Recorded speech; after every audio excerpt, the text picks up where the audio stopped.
Istanbul was Constantinople, now it's Istanbul, not Constantinople. Been a long time gone, Constantinople, now it turns to light on a moonlit night. Every gal in Constantinople lives in Istanbul, not Constantinople. So if you a date in Constantinople, she'll be waiting in Istanbul. That is just a classic song. It's a banger. It really is. You're agreeing with me?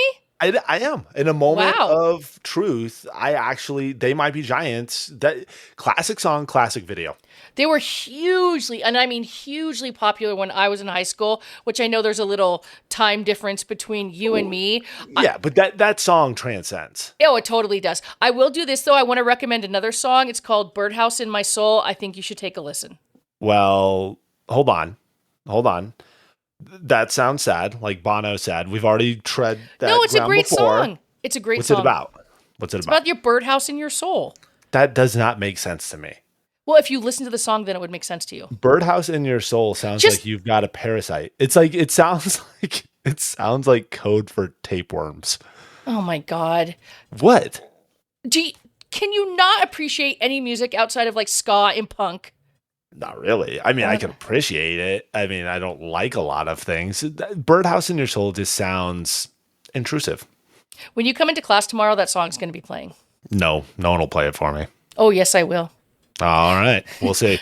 Ladies and gentlemen, sorry about our little musical disagreement, but once again, welcome to Storytime with the Histrionists, the podcast for world history students, teachers, and enthusiasts. It's world history told our way.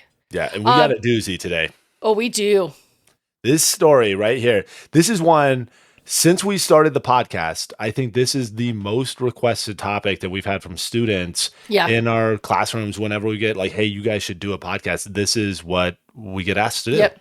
Yeah. And ever since you read this book, you have been like crazy about this topic. I mean, it's one of the rare occasions when a British historian both hits their mark in terms of in-depth historical knowledge and great storytelling. It's usually only the former, and then it takes you 7.5 years to read a 250-page book because you fall asleep at every sentence because the British style is oppressive.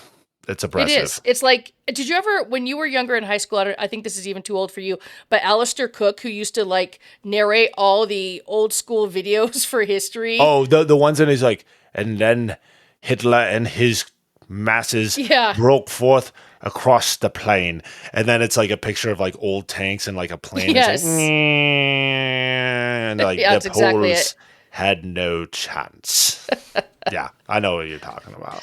So you know, our audience doesn't know. We have not introduced the topic. Oh, go for it. 3 seasons in, and we blew right episode 2 of season 3. No one even knows what we are talking about right now.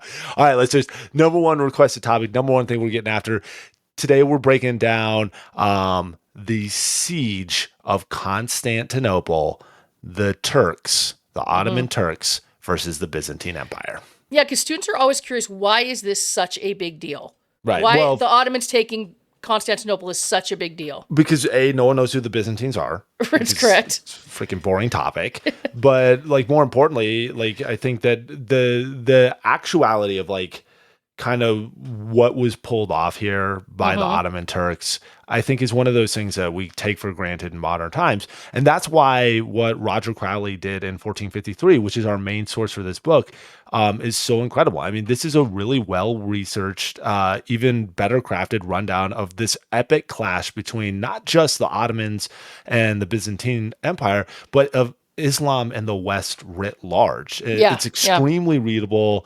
Like we said, especially for a British historian. And there are times where it reads more like an actual thriller than it does some sort of settled piece of history. Couldn't recommend this enough. It's a great story. I can't wait. But before we begin the actual story itself, we do need to give a little bit of historical context. What? You mean no one knows who the Byzantines are? Weird. So, obviously, if we go all the way back, the Byzantines are the eastern part of the Roman Empire. They split, and then the Byzantine Empire turns to Eastern Orthodox. It's a long story, but so here's the deal. By this time, the Byzantine Empire is declining. By the 1400s, the Byzantine Empire is definitely in decline. They were supposed to be the heirs to Rome, right? Especially after the Western Roman Empire fell. but they weren't really a Latin empire, so that's not going to really work. They were a Greek Orthodox empire. Right. They practiced Greek Orthodox Christianity, and so they don't really resemble those Western kingdoms or like the Western Roman Empire that they had hoped to do. Right. And then they'd spent hundreds of years fighting various groups, right? You know, from the origins of the Islamic empires, basically we have, you know, with the Abbasids and everything else. So they are pretty weak at this stage of the game. And then they have a really weak leader. Like, he's just not great. Constantine the 11th, he's kind of just holding on, right? Right. They were holding on. They were a weak empire. They'd been kind of decimated with the Crusades and that Fourth Crusade, which was an epic level cluster. Yeah, very bad for the Byzantine Empire. So we have a weak city. We have it that's hanging on by the thread. And then didn't they make a treaty, right, with the Ottomans, like some kind of tributary state? Yeah. That's exactly what they were. And all of that weakness and isolation really can be tracked back to, you know, wait for it, the Mongols. God, Right? Mongols are involved in everything. I love it. So much. Yeah. Crowley has this great quote when he talks about how the Mongols really isolated the Byzantine Empire, cut them off from trade. It reads like this. He says, in quote, "The long-haired sky-worshipping Mongols descended on the Islamic world with terrorizing ferocity. As chaos enveloped Persia, a further tidal wave of displaced people streamed west into Anatolia. The continent was a melting pot of ethnic destinies, Greek, Turkish, Iranian, Armenian, Afghani, Georgian. When the Mongols defeated its most coherent principality, that of the Seljuks of Rum, in 1243, Anatolia collapsed into a mosaic of miasmic small kingdoms." You literally sound like Emperor Palpatine, who's on his deathbed. Like he's lost all his power. Yeah. And, you know, shockingly, I have zero training. Yes, we know. Because you haven't even seen the movies. It's ridiculous. I haven't been to an acting class. I don't even know what a British person is. It's very impressive. Is it though? No, it totally isn't. All right. So basically the Mongols have weakened the Byzantine Empire as well. And then you throw in the Great Schism. And this is the divide we have between Christianity and Eastern Orthodox Christianity. And it has to do with there's sacraments, whether the bread has to be leavened, whether the priest can marry or not. But it put a huge split between Western Christianity and Eastern Orthodox. And now all of a sudden... So big. Yeah, so big. They don't get along, and God forbid one asks for help from the other side. Like, the Byzantine Empire is kind of a train wreck. No, it's horrible. And it's in that, like, train wreck milieu that the Ottoman Turks rise up. And this is an empire that comes up really, really quickly, mainly as a result of geography, but there's also some really sound policy. And there's this feeling amongst the Turks as well, who had converted to Islam, that maybe their rise was ordained by God. So you have this like quintessential moment where you have one empire receding into history and this other one on the rise. And the Ottomans really utilized both just the wide open nature of the Anatolian plain, like modern day Turkey, and this religious fervor that was tapped into to create this legitimacy. They adopted the term sultan, which is like a Muslim sovereign, to describe their rulers. And the sultans lived in close proximity with their armies, so they maintained like direct control. So there's legitimacy, but there's also this ability to maintain your army. And this made them really responsive and allowed them to adapt to the needs of their growing state. They also retained some of the customary plans for succession, though, which is instead of naming a ruler to take over as the heir to a dying sultan, there was a nomadic tradition that they tapped into of letting the surviving sons fight it out so that the strongest and most cunning of all the sons would take power, which meant often that the leader was both savvy and respected by the time he took power.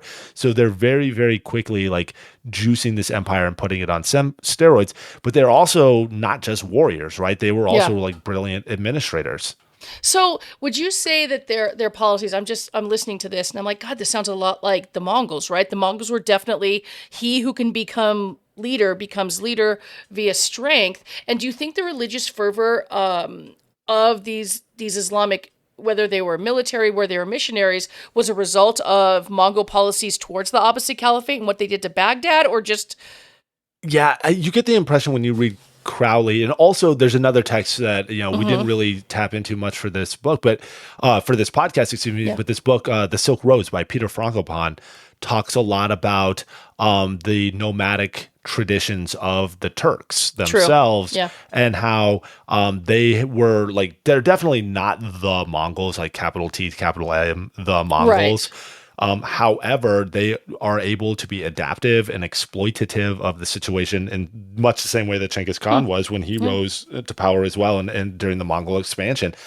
So I do think there is this like this perfect balance between the administrative capabilities necessary to run an empire in the 14th century, and that just the touch of nomadic brutality and cunning mixed in, that really made the Ottomans like the perfect mix for this time period in terms of like what we would say like semi-modern, early modern imperial expansion.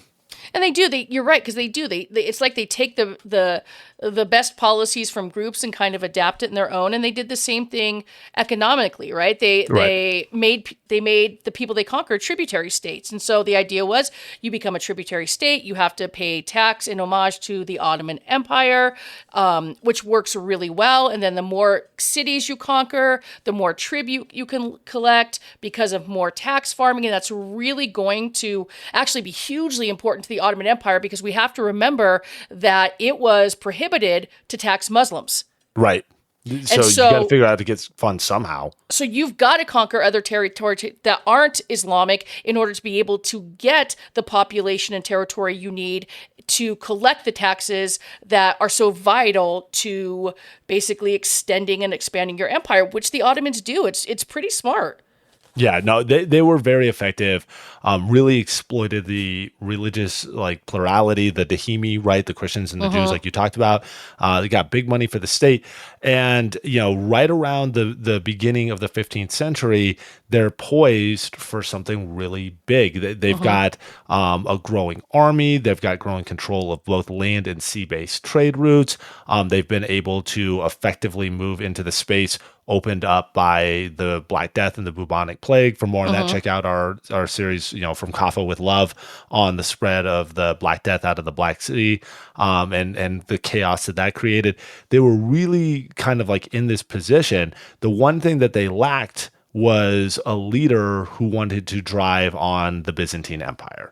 Up until that point, the leadership of the Ottomans had been looking mainly south and east, and not so much west. Like you pointed out, there had been some expansion into like modern day Greece, and the Byzantines were effectively a tributary state. However, there wasn't this desire to go take the city of Constantinople itself, the capital city of the Byzantine Empire, until like our I would say protagonist and antagonist. I don't know how to paint him. Mehmet II comes on the scene. However, true to form for these nomadic people, his rise to power is going to be like really fraught, and his journey of trials or whatever it is from the heroic journey. What's that called? The trials of the hero, or no, it's the heroic cycle. Yeah, well, it's the heroic cycle, but the stage in the cycle, the one where Luke's hand gets cut off and then he's hanging from the bottom of Cloud City. I don't remember what it's called. I should. God knows we've talked about it enough. The trials. The trials, I think that's right. The trials. Well, yeah, it wasn't Mehmet II kind of like universally disliked, like he's a sociopath? Yeah, he was a psychopath. Yeah, so he was the second son of his father. And he was pretty universally disliked because he was just like, one of those kids who didn't. I'm not saying like I was a weird kid, so don't get me. This is not judgmental. I'm here for you, weird kid. I see you. I am a weird kid at heart. However, he was like the type of like pulling legs off of spiders, and but he was also brilliant. He was a creative writer and just a creative person in general. However, it was pretty obvious that like his family was positioning when his father was on his deathbed for him not to become the sultan of the empire. And so what he did, and this is where you get the psychopathic sort of personality traits, is there was a younger son from a separate wife, not Mehmet's mother, who was going to like really be positioned to become the next like sultan, and he was going to be protected by imperial guards and everything. Yeah. And this is kind of brutal, but he kills this infant son. Infant? Yes. Yeah. In his crib, and the mother. And really clears the slate, all his other brothers and family members pretty much that he can find, kind of similar to the last episode we just did with the Banquet of Blood. He kills off everybody he can think of who could potentially like take over. Right? And historically, I get that because that does happen a lot, but I do think he crossed the proverbial line, and I think he crossed it in a big way when you kill an infant. Yeah. I mean, there was like, even for the nomad, like we said, the nomadic sort of piece of like, you might have to kill your brother or family members to rise to power was not something that was necessarily frowned on, right? It was going to be the savviest, the most cunning, and the most brutal who was going to rise to power. But this was definitely outside of the pale. And he kind of had to go on the run for a while, and then he came back. And there was this like, we're not going to get it too much into the details, but he was sultan for a little bit. Like his dad gave it to him while his dad was still alive. And then he was really ineffective. So his dad took it back actually, which was like super humiliating for him. Oh, totally. And then his dad gets sick, and it's kind of rumored that maybe he poisoned his dad. Oh my God. And then he comes back to power again. So, but it was at the time, it was rumored that Mehmet, who was really sensitive to this notion within the streets of his imperial city, that he was an ineffective and illegitimate ruler. It was rumored that he would wander the streets listening for men who were like besmirching him and his name. And upon like hearing what they had to say or how they were talking about him, he would literally stab that unfortunate soul to death, just right there in the street. I think he needed some therapy. I'm not going to lie. This sounds like a low self-esteem issue and some anger issues, maybe from bullying at a younger age. And instead of working through his thought process, he's just, using his rage to hide it. Should have built a birdhouse in his soul. Yes, he should have, shouldn't he? I don't know. I don't know what that means. I don't know what that means. It means a hell of a lot better than killing an infant and stabbing people on the street. Yeah, I would agree with that. I think even like, true crime podcast steers are like, it's a little overboard there, Mehmet. However, like this did kind of like, he did solidify himself in some ways. Well, I'm sure he did. No one's going to talk out against him. Yeah. But he did run into another problem.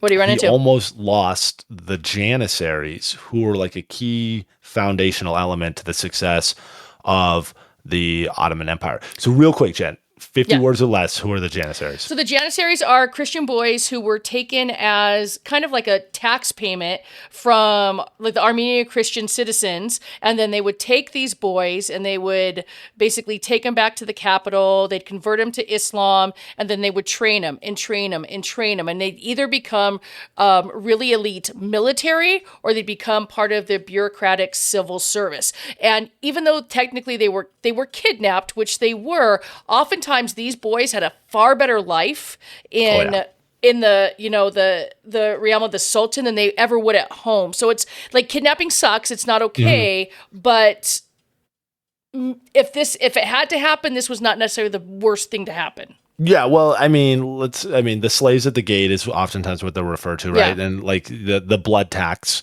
that was from the Christians.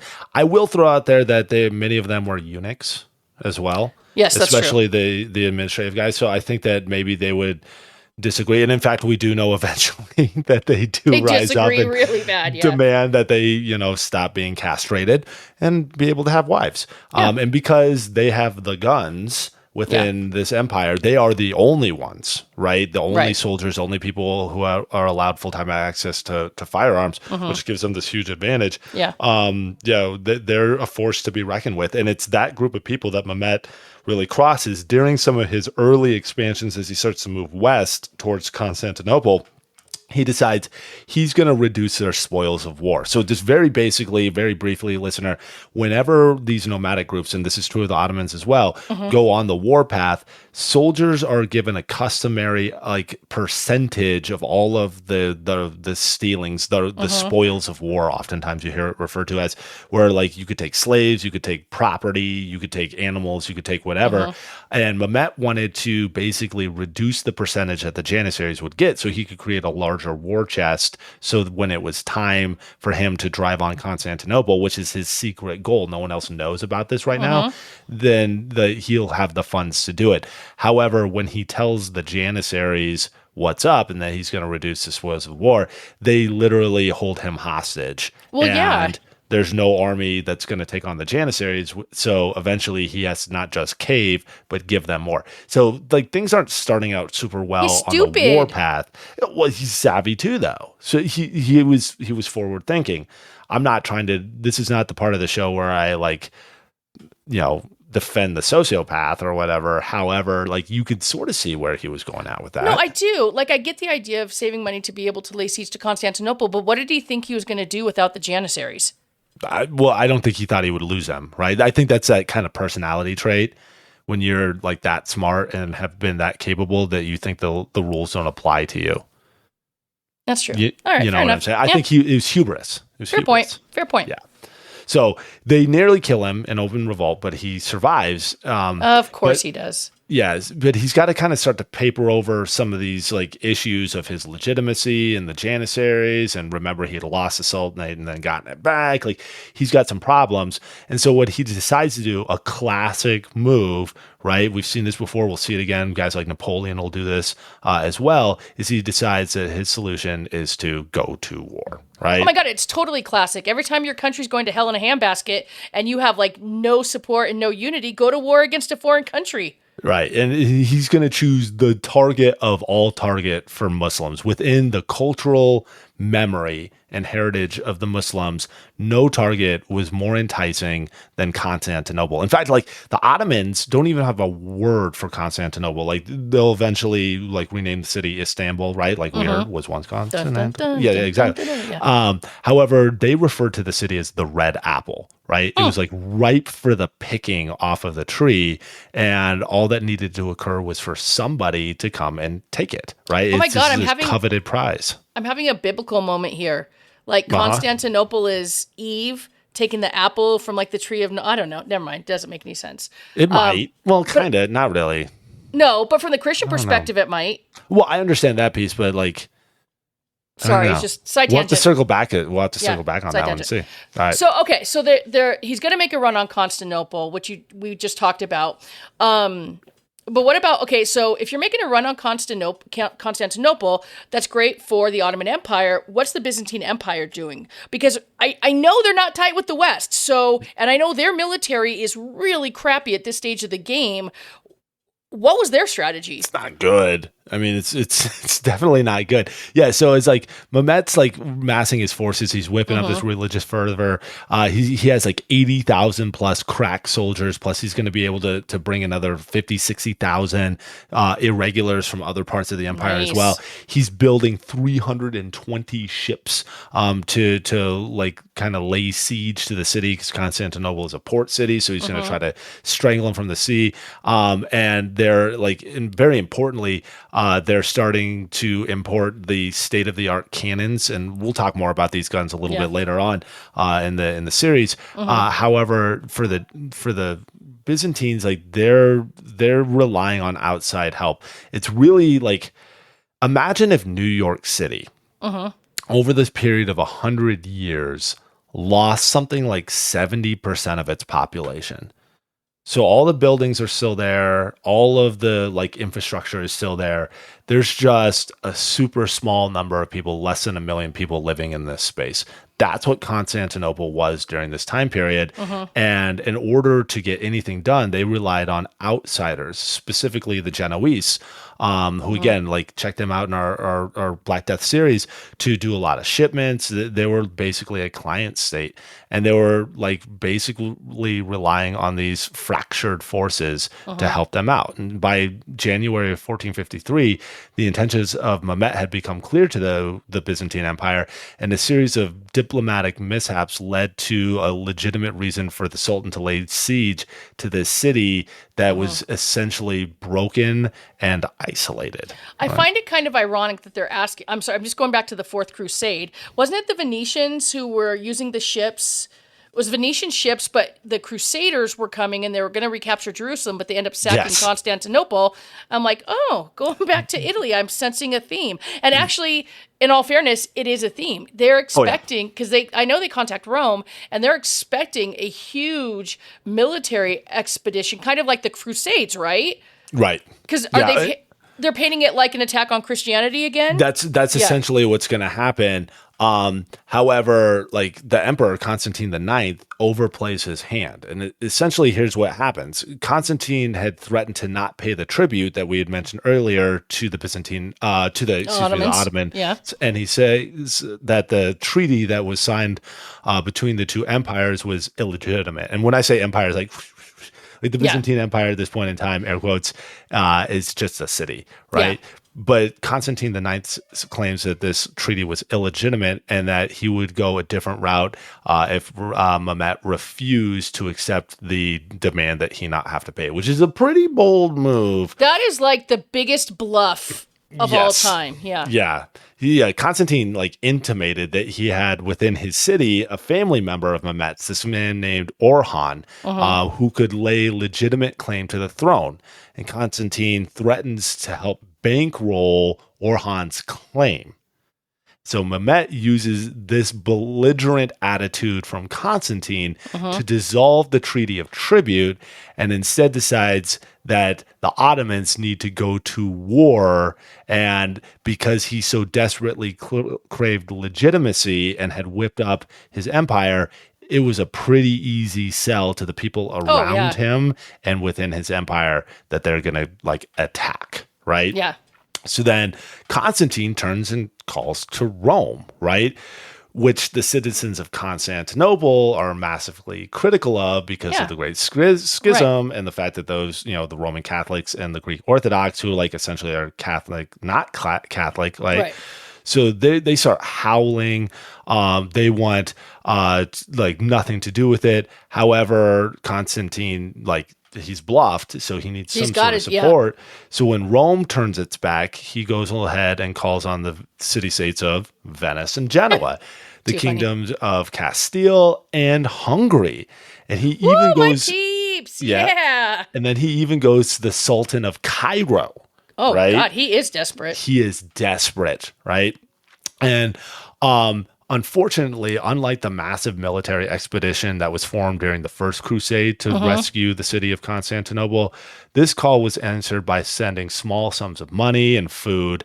And in the case of the Italian city-states, 400 soldiers, mainly Genoese, and 5 war galleons. That's it. Yeah.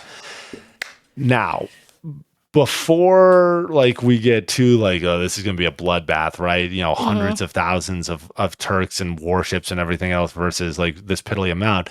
There's 2 things in the favor of the Byzantines. Yeah. What is it? First, the Genoese send this guy Giustiniani. I think that's how you say that, right? I think that's how I hope so, right? I have to say it like that also. I think it was good. Like I'm in Super Mario's brother movie from the 80s. Remember that one? That's another throwback reference that no one gets but us. That's great radio. All right. However, he's a very charismatic leader. He has participated in all these Italian wars and religious wars in the European mainland, and he's something of a genius. He's an engineering genius, right? He's a true humanist of his time period. And he's a military genius as well. And he understands wall construction and how to utilize and leverage his forces. And he would put up one hell of a fight, a truly admirable defense of the city of Constantinople when war comes. Too bad Right? it doesn't work. Yeah. I'm sorry. I know it's true. However, like not for nothing, guy does a good job. And the other thing that we got to acknowledge before we actually launch into the story proper, and like this is 29 minutes of context now, Right? but it's important. It's important. really important. It is. Yeah. So like there's this other main advantage that the city of Constantinople has, and it's this massive sea chain that can be used to close off the harbor. And this could be deployed whenever necessary to help keep like people out. And so combine the sea chain with the walls of the city, some charismatic leadership. The city had only ever been sacked one time. It was by the Italians that you had pointed out, and it's hard to say that the city was sacked, Right. because like It was just burnt. Yeah, and they were the Italians were let in to the city in a lot of ways. The Ottomans were going to have to do this the hard way, and for within the Muslim like mindset, there was this like massive belief that like the city was unsackable. Like even going back to the time of the expansion under Muhammad, people had tried and failed, but Mehmet was determined. This is a city, I mean, and all as weak as it was, this is 1450, close to 1453. The Byzantine Empire had existed since, I don't know, before 300 CE. I mean, this city had lasted. It almost seemed like it had divine intervention. Oh, I mean, the residents there would think time and time again, even up to this, that until like there was this ominous like sunset the night before the city fell, that God was truly on their side and that he would not allow the city to fall. Mehmet, however, has ulterior plans. I think now we're finally ready to start telling the story. Yeah. So regardless, I'm feeling like this is going to be a long, protracted war of attrition. Yes. And well, yes and no. The siege will actually not last that long in terms of other sieges. However, it does have the feel of a long slog war of attrition. Yeah. Because of the intensity of it. And some of that is just because the city gets cut off from all sides, that Mehmet will be able to surround it on land. And if we can post in the show notes a picture of the city. It's kind of on this like triangular sort of position. Yeah, and it sticks out into the Bosphorus, this seaway that connects the Mediterranean and the Black Seas. And when it's cut off on land and cut off by sea, then the desperation sets in really, really fast, right? Yeah. And I think if we're going to tell the story of the sacking of the city of Constantinople, we have to start with the throat cutter. Oh, we totally do. Yeah. So even before the gears of war had started to grind in earnest, Mehmet had begun to plan for a long, protracted fight. Yeah. He commissioned, led the survey of, and then designed an elaborate modern naval fort dubbed the Throat Cutter north of the Bosphorus, which is a 700-yard gap between Europe and Asia, which could cut off northern resupply missions from the Black Sea. And that would be it. If they could cut that off, that would be it. Yeah. Yeah. This is an early modern miracle build. It's done on hostile ground in only 1 year. The fort created a hardened link between Europe and Asia and guaranteed that Mehmet could safely move men and weapons between the two continents at will. So not only was he cutting off supplies, he was ensuring that his supply line wouldn't get cut. Yeah, and additionally, the fort could cut off grain, customs, any sort of duties that might come through Greek colonies and shipping into the Black Sea. He literally could choke off the already emaciated city that needed so much just to barely survive. Okay, right? As much as I don't like this guy because he is a sociopath, his military genius is starting to show a little bit. And when you see this thing, it looks like something out of a Hollywood like fantasy. Nice. It rises up out of the cliffs. It's got these commanding gun turrets. The fort was outfitted with these massive cannons. It was situated on deep water in the Bosphorus, the deepest section, so you could get ships in and out, which allowed for warships to be anchored at all time. It commanded this high vantage point over the Bosphorus as well, so you could see ships coming from miles ahead on either side. He outfitted the length with a giant sea chain and then commissioned a series of massive naval cannons that would fire directly across the Bosphorus. So if anybody tried to run through the defenses of the chain and the ships he had stationed, if they made it through the first two stages of the gauntlet, the last stage before getting to the city of Constantinople was a veritable killing field. He had cannons that could fire massive stone shots that if they hit a ship could break it in two and sink it in seconds. He had smaller guns that would fire like a cavalcade of small stones, like grape shot, like that, like a buckshot that could just rake the decks and kill all the men on board of a ship. And he had the guns pointing at every imaginable angle possible. And I think this is a great place to state the importance of gunpowder and the rise of this empire.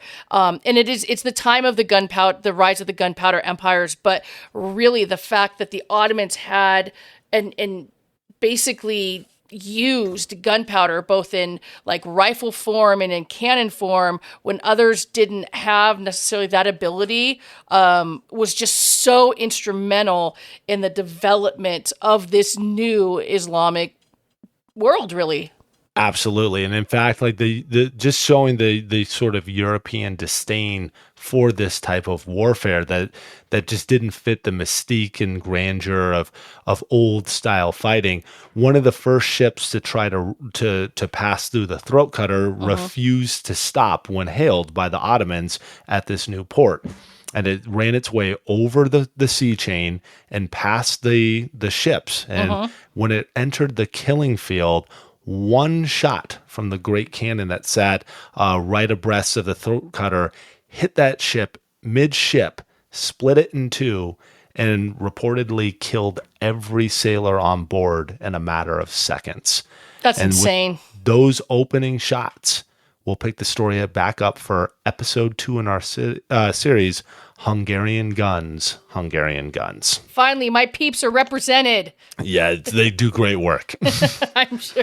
All right, ladies and gentlemen, well, that's going to do it for us this time. As always, thank you so much for listening and supporting us. Matt, how else can they support us? Really like and subscribe. You can comment, on, rate and review sort of stuff. You can just hit us with like a For the Algorithm, FTA, one of my favorite YouTube channels. That guy points that out. Just any sort of comment sort of juices things out. And then, if you so want to, you can head over to our Anchor page and donate. We recently got some new, recording equipment. Our sound quality is a whole lot better as a result of that. And we just want to thank those who have supported the page. So thank you. And the podcast. All right. And that's going to do it for us. And until next time, see you later. Bye.